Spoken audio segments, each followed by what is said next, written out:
안녕하세요. 저는 홍채연이라고 합니다. 저는 오늘부터 여러분들께 율곡이의 생애와 사상을 총 10강자로 나누어 설명드리고자 합니다. 오늘은 그 첫 번째 시간으로 율곡이의 탄생에 대해 이야기해보고자 합니다. 율곡이가 태어났던 16세기는 사림이 세력을 확장하던 시기였습니다. 당시 사림은 15세기의 사화로 인해 공경을 겪다가 다시 정계에 진출하기 시작했는데요. 이때 사림이 정계에 개진하고자 했던 여러 정책들 중 중요한 것 하나는 향촌 자치권의 확보였습니다. 그들이 향촌 자치 강화를 주장하게 됨으로써 각 향촌별 수령이 파견이 되었고, 이로 인해 16세기의 사회 경제는 더욱 발전하게 되었습니다. 그러나 향촌에 수령이 파견된 만큼 문제도 생겼는데요. 돈으로 수령 자리를 산 지방관이나 그 휘하의 향리 세력들이 탐관오리가 되면서 문제가 생기기 시작했습니다. 우리가 잘 알고 있는 삼정의 문란이라고 하는 것이 여기서부터 비롯된 것인데요. 삼정이란 전정, 군정, 그리고 환곡을 의미합니다. 전정이라는 것은 토지세와 관련된 것입니다. 군정이라는 것은 군역과 관련된 것이고요. 환곡이라는 것은 쌀을 빌리고 그에 따른 이자를 갚는 방식에 대한 것입니다. 네, 여기에서 설명을 좀 더 해보자면, 환곡이라는 것은 흉년이나 춘궁기에 곡식을 가난한 백성들에게 대여하고 추수기에 이를 다시 환수하던 진휴제도, 즉 구휼하고자 하는 목적을 가진 제도였습니다. 군정이라는 것은 군역을 중심으로 한 군적, 여기에서 적이라고 하는 것은 이름을 적은 명부입니다. 그래서 그 이름을 적은 명부와 군보포라고 해서 군에 가기 어려운 상황에서 포를 대신해서 제출하는 군보포의 군행정과 군재정을 의미합니다. 전정이라는 것은 조선 후기 토지에 부과되던 모든 조세를 일괄해서 수취하는 일종의 전결세 수취 행정 제도였습니다. 이 세 가지의 정책은 본래 궁핍한 국민, 백성들을 위한 것이었지만 탐관오리들이 자신의 사리사욕을 채우기 위해 향촌의 실태를 명확하게 파악하지 않고 국가에서 정해놓은 총량만 채우기에 급급했기 때문에 궁핍한 백성들은 더욱 궁핍하게 될 수밖에 없었던 정책이 되었습니다. 사림들은 다시 연구를 하기 시작했습니다. 성리학을 바탕으로 이 당시 사회 문제를 어떻게 해결할 것인가에 대한 문제를 해결하고자 했는데요. 성종 때에 이르면 퇴계 이황과 같은 우리가 잘 알고 있는 학자들이 나오기 시작해서 조식이나 유성룡과 같은 학자들 또한 성리학자로서 당시의 문제를 해결하고자 노력했습니다. 그 여러 학자들 중 단연 뛰어났던 건 율곡이라고 할 수 있는데요. 앞으로 수업을 진행하면서 당시에 있었던 구체적인 사회 문제와 그것을 해결하고자 했던 율곡이의 상소문이나 정책들을 살펴보도록 하겠습니다. 그러면 오늘은 아까 말씀드렸다시피 율곡이의 탄생, 그에 따른 설화, 그리고 그가 5살 때까지 어떤 일화들이 있었는지를 살펴보려고 하는데요. 특별하게 오늘은 첫 시간인 만큼 이 교실에서 하는 게 아니라 강릉으로 제가 직접 여러분들을 초대하겠습니다. 그럼 떠나볼까요? 첫 번째 시간인 오늘은 조금 특별한 곳에서 시작을 했습니다. 바로 여기 강릉의 오죽헌입니다. 경포호의 서쪽 들녘 너머로 보이는 죽헌동에는 오죽헌이 있습니다. 오죽헌의 뒤뜰에는 줄기가 손가락만하고 색이 검은 대나무가 자라고 있어 오죽헌이란 이름이 붙은 것입니다. 잘 알려진 바와 같이 율곡이가 태어난 집이기도 한데요. 하지만 오죽헌은 그의 친가가 아니라 외가, 곧 어머니인 신사임당의 친정집이었습니다. 우리나라 주거 건축으로 역사가 가장 오래된 건물 가운데 하나라고 합니다. 현재 오죽헌은 외부인에게 개방되어서 건물 전면에 문을 열어놓고 경목요결, 자경문 등의 명문장이 일부를 액자로 만들어 세워두었습니다. 오죽헌 옆 문성사 주위에 오죽이 자라고 있으며 율곡 생전에도 있었다는 수령 600년의 배롱나무도 앞들에 있습니다. 이 문성사는 율곡의 시호 문성에서 따온 것이며 여기에 모셔진 율곡의 영정은 이당 김은호가 그렸다고 전해집니다. 이 문성사에 대해서 조금 더 자세히 설명을 드리면 문성사는 율곡 이이의 영정을 모신 사당으로 이 자리에 원래 어제각이 있었다고 합니다. 어제각은 그 이후에 그 옆쪽으로 옮겨졌는데요. 1975년 오죽헌 정화사업 때 이 어제각을 서쪽으로 옮기고 대신 문성사를 지었다고 합니다. 그러니까 문성사는 사실상 1975년에 새로 지어진 건물인 셈이죠.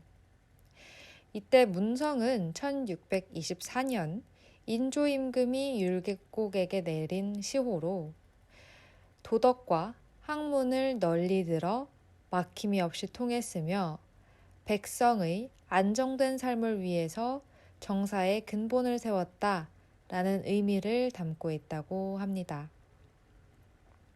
이 시호에 대해서는 이후 9강에서 더 자세히 살펴보고자 하는데요. 사실 시호라는 것은 그 사람이 죽자마자 내려지는 것이 아니라 그 사람에 대한 행장, 즉 그 사람의 품행이나 그 사람의 업적 등이 기록된 글을 바탕으로 지어지는 것입니다. 그렇기 때문에 율곡 이이가 죽고 난 이후에 그 시호가 내려진 것입니다. 이 문성사의 현판 같은 경우에는 박정희 대통령이 썼다고 전해지고 있습니다. 여러분은 율곡 이이라는 이름을 한 번쯤 들어보셨을 겁니다. 우리가 잘 인지하고 있지는 못하지만 사실 율곡 이이는 우리의 곁에서 우리를 지켜보고 있는데요.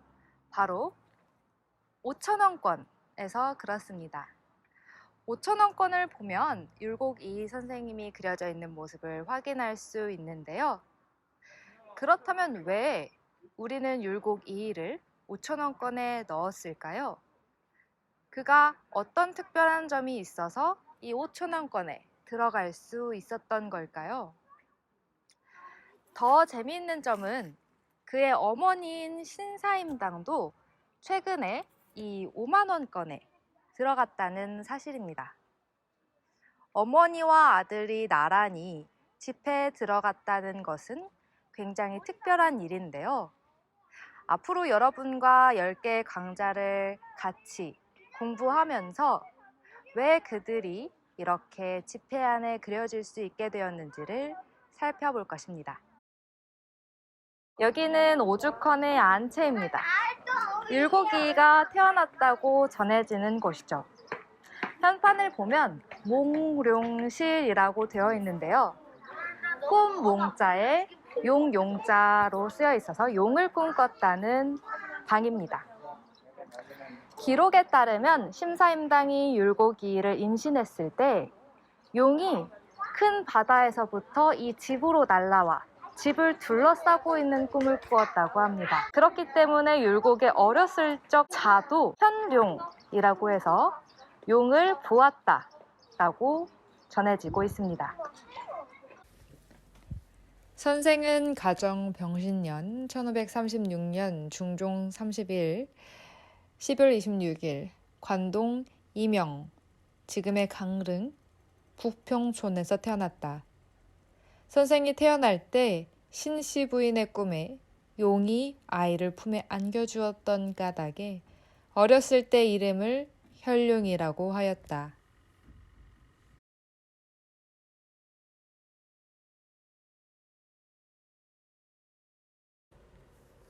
이곳은 몽룡실의 뒤편입니다. 용이 이곳에 잠시 앉았다 갔다는 설화를 들어서일까요? 왠지 모르게 장엄한 기운이 곳곳에 숨어 있는 듯 합니다. 아마 율곡이도 어렸을 적에 제가 느꼈던 이 느낌을 바탕으로 이곳을 천천히 거닐며 시 구절들을 떠올리지 않았을까요? 율곡이에 대한 재미있는 이야기들이 참 많은데요.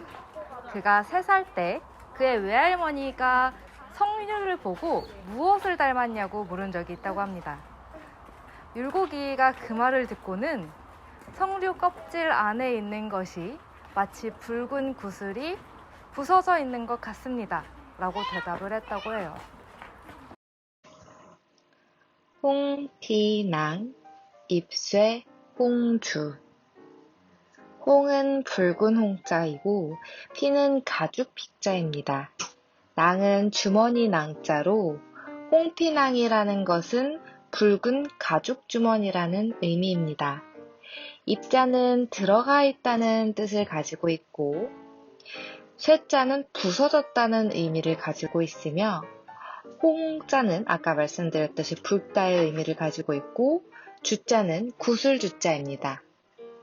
이것을 해석해보면 쇠자가 부서져 있다는 뜻이니 부서져 있는 붉은 구슬이라는 뜻입니다.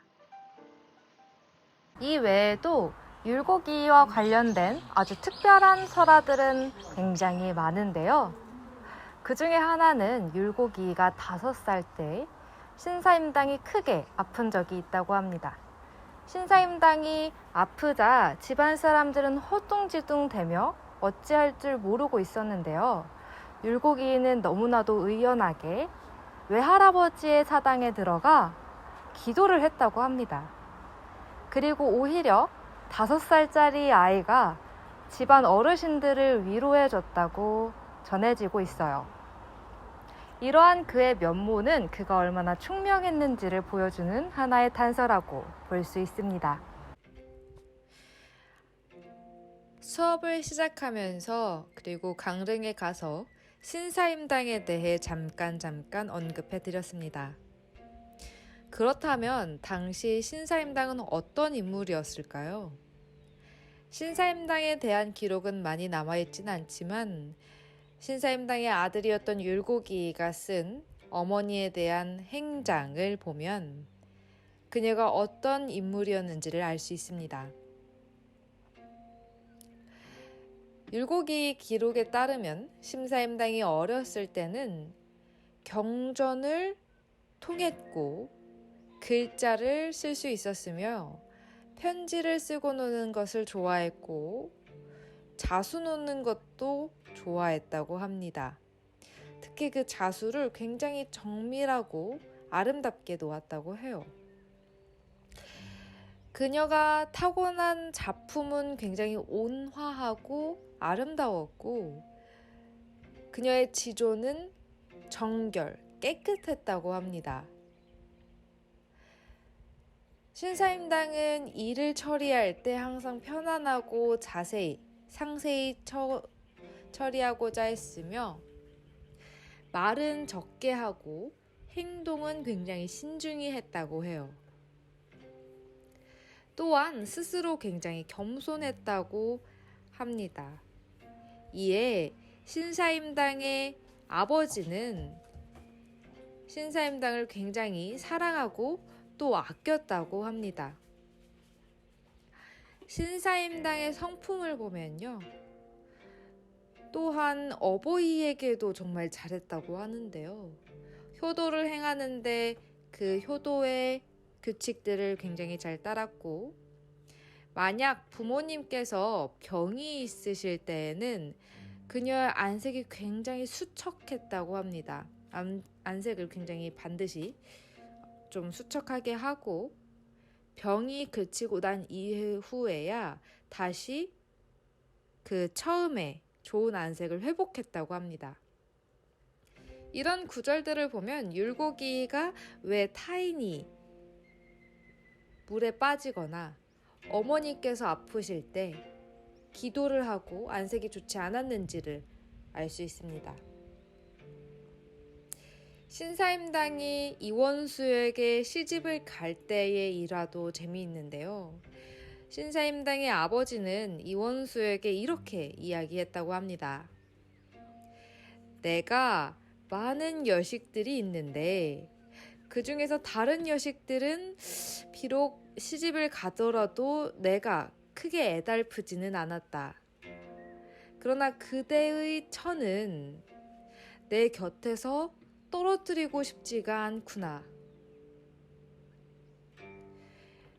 신사임당의 아버지도 굉장히 신사임당을 아꼈던 것으로 보입니다.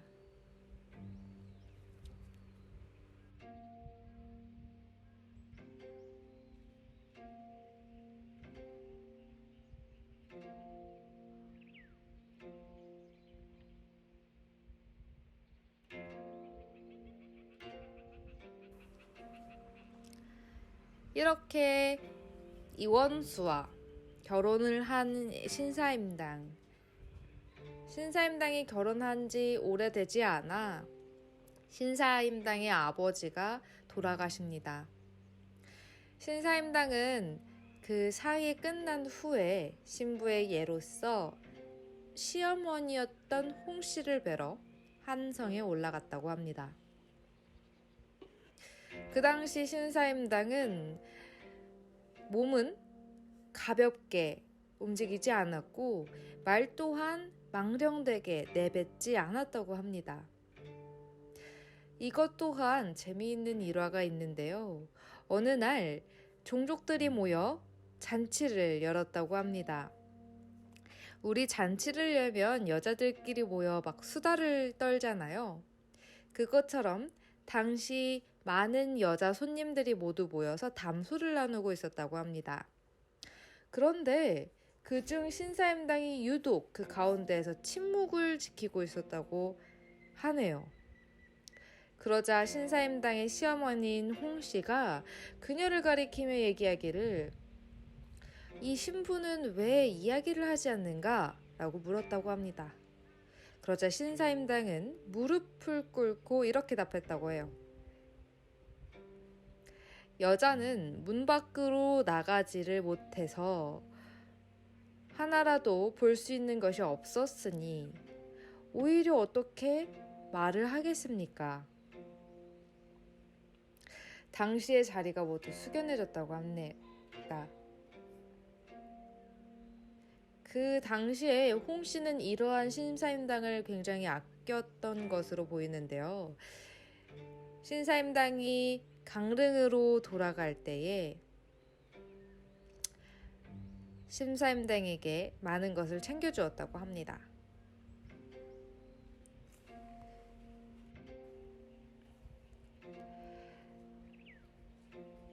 신사임당은 어머니를 굉장히 사랑했던 것 같습니다. 이런 일화도 있었다고 합니다. 어느 날은 신사임당이 강릉에 다녀오면서 서울로 돌아올 때에 그 어머니께서, 그러니까 율곡이의 외할머니께서 울면서 이별을 했다고 합니다.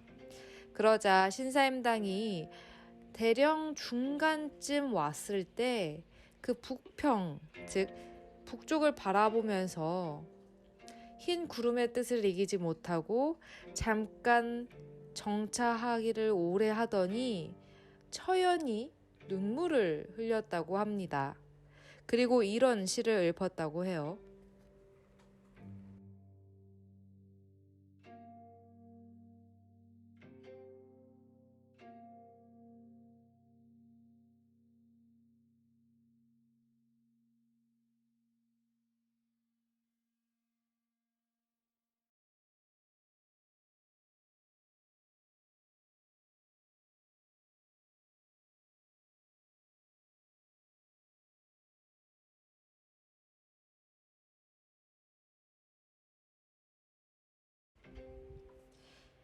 자친 학발 제이명 늙으신 어머님을 고향에 두고 신향 장안 독거정 외로이 서울길로 가는 이 마음 회수 북촌시 일망 돌아보니 북촌은 아득도 한데 백운 비하 모산청 흰 구름만 저문 산을 날아내리네. 이 시는 신사임당이 강릉을 떠나 한양으로 가며 자신의 어머니를 두고 가는 것에 대한 아쉬움을 표현한 시입니다. 시의 내용을 간단히 설명드리면 자친이라는 것은 나의 어머니를 가리키는 말입니다. 친이라는 단어 자체가 어버이, 즉 아버지도 포함할 수 있지만 아까 설명드렸듯이 신사임당이 시집을 간 지 얼마 되지 않은 후에 아버지가 돌아가셨으므로 여기에서 자친이라는 것은 어머니를 의미한다는 것을 알 수 있습니다. 더불어서 자라는 글자 자체도 주로 어머니를 형용할 때 많이 사용되는 의미입니다. 학발이라는 단어도 재미있는 단어인데요. 여기서 학자는 학자입니다. 학은 흰색을 띠고 있죠. 발은 머리 발자입니다. 머리카락 발자예요. 그래서 학발이라고 하면 흰색 머리카락, 즉 나이가 들었다는 것을 의미합니다. 임명이라는 것은 당시 강릉의 지역명이었습니다. 다음 구절로 넘어가 장안이라는 단어에 주목해 볼 필요가 있는데요. 장안은 서울길을 의미합니다.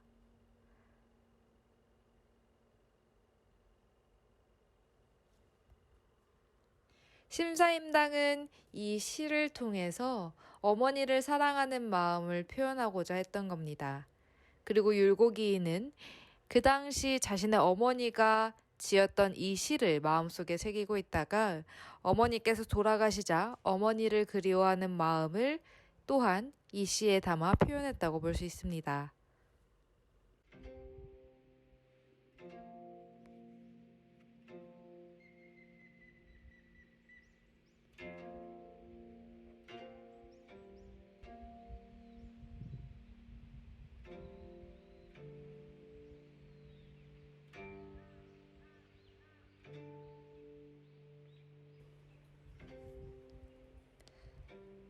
네, 이렇게 시를 읽고 한성에 다시 돌아와 그때부터 신사임당은 수진방에 머물면서 시어머니인 홍씨가 늙을 때까지 옆에서 잘 보필했다고 합니다.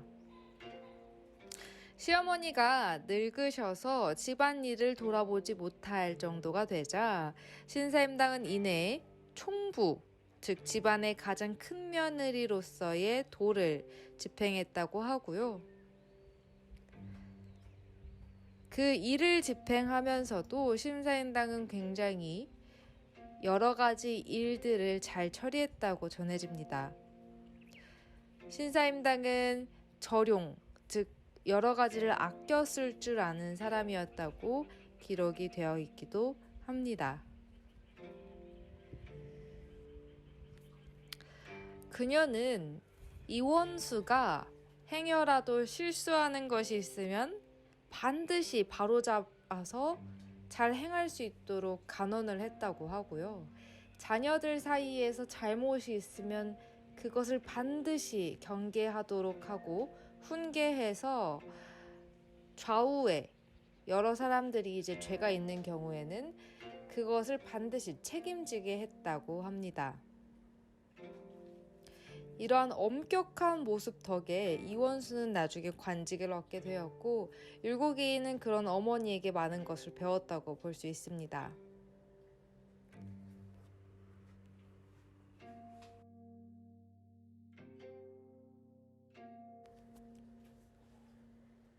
신사임당은 이렇게 시집을 와서 자녀들을 가르치고 지아비를 봉양하면서도 어머니에 대한 그리움을 잃지 않았는데요. 신사임당은 평일날에 강릉을 굉장히 그리워했다고 합니다. 그리고 사람들이 모두 잠든 시간, 조용한 시간에는 반드시 울면서 잠을 이루지 못하기도 했다고 합니다. 이렇게 신사임당이 자신의 어머니를 사랑하는 모습을 보았기 때문에 추후에 율곡이의 여러 가지 모습들을 보면 율곡이에게 중요한 관직이 내려졌을 때 율곡이는 외할머니를 보살펴야 한다는 이유로 그 관직들을 거부하기도 합니다. 아마도 신사임당의 사랑을 물려받은 것이 아닐까 하고 추측해 볼 수 있습니다.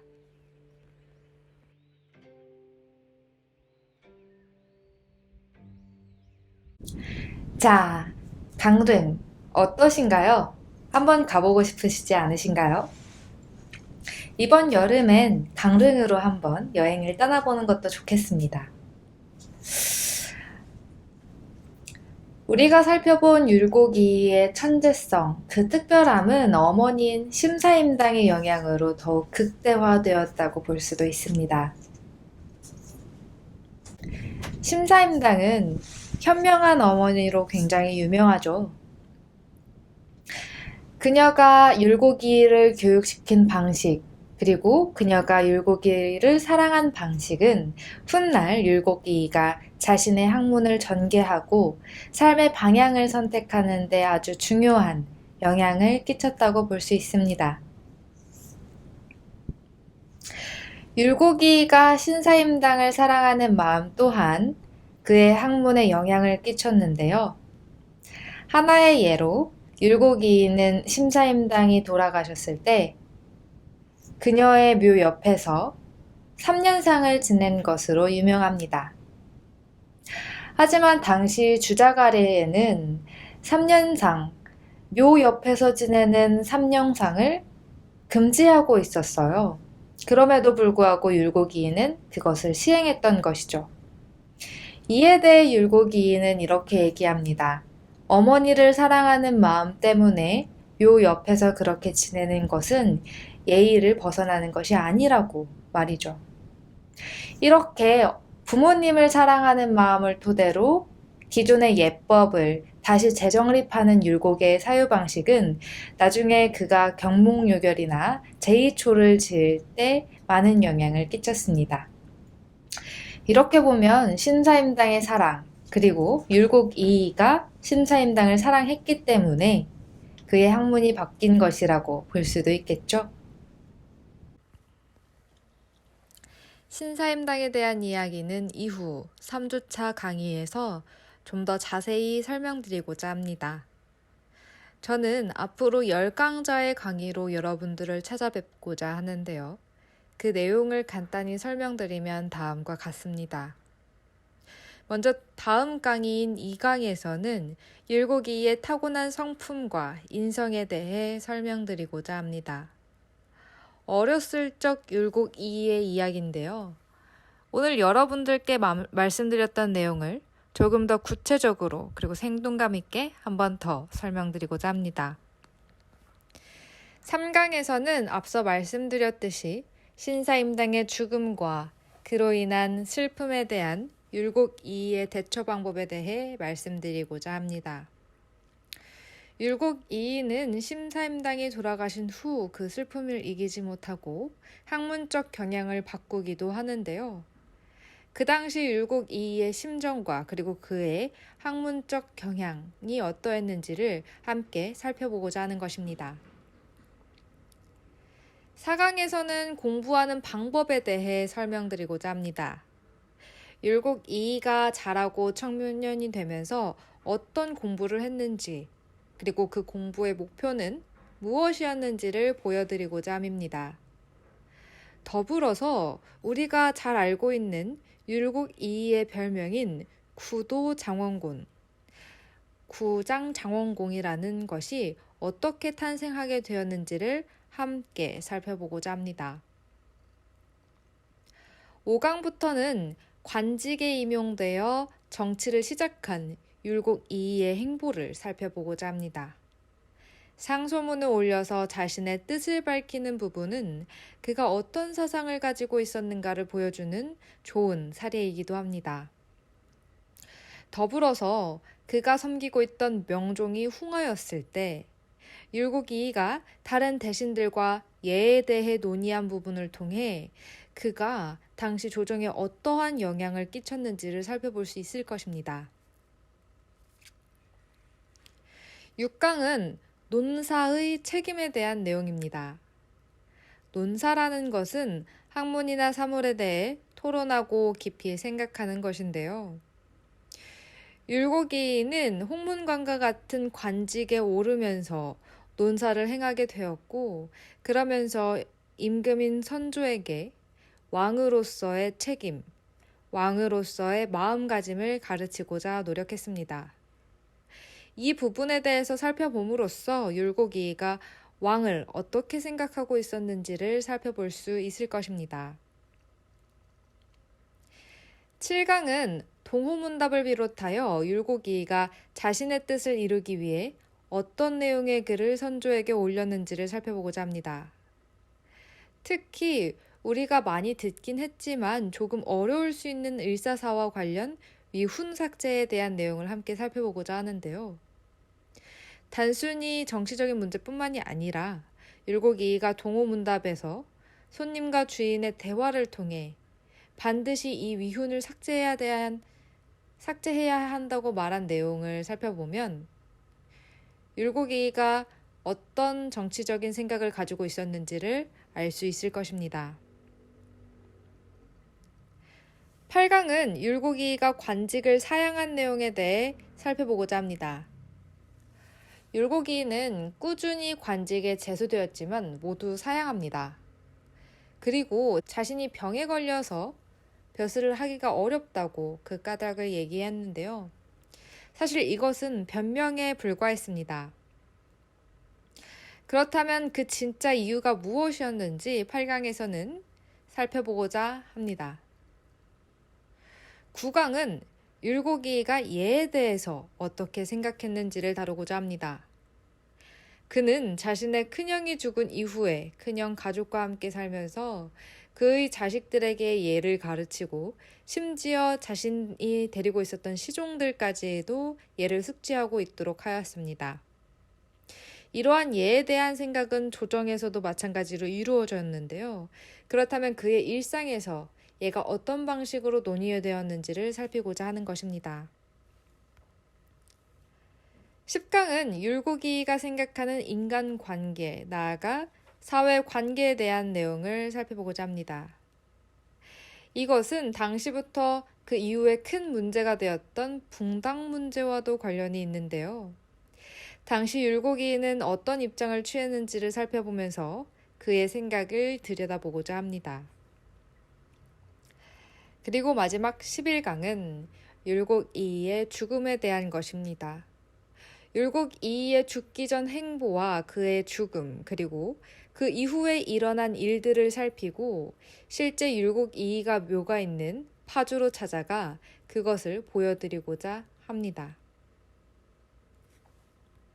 오늘 이야기는 여기까지입니다. 그럼 다음 시간에는 더 재밌는 이야기로 여러분을 찾아뵙도록 하겠습니다. 감사합니다.